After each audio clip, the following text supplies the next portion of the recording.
કુંડિયા Melbourne મંદિર આજે ભગવાનના થાળ માટે સરસ મજાનો અમરપાક બનાવી રહ્યા છીએ.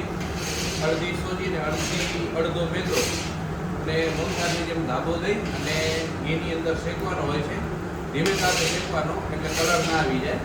અને પછી મોહનથાળ જેવી ચાસણી હોય એમાં ડ્રાયફ્રૂટ એટલે કે કાજુનો ભૂકો પણ નાખી શકાય, મિલ્ક પાવડર પણ નાખી શકાય.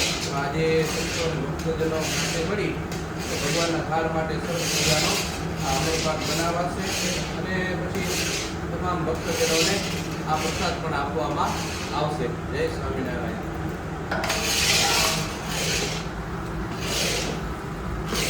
નાખો બધું.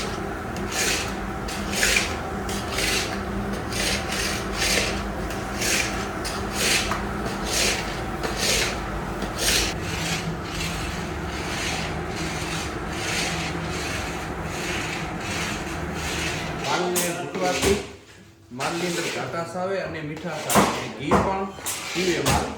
એટલે આવી રીતે ઘૂંટવાથી કદાચ ને થોડીક ચાસણી આટલી હોય ને તો પણ ચાસણી માપની થઈ જાય.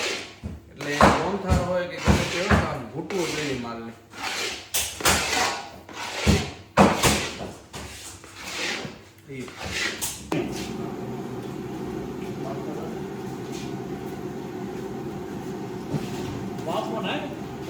માફી પછી ગાય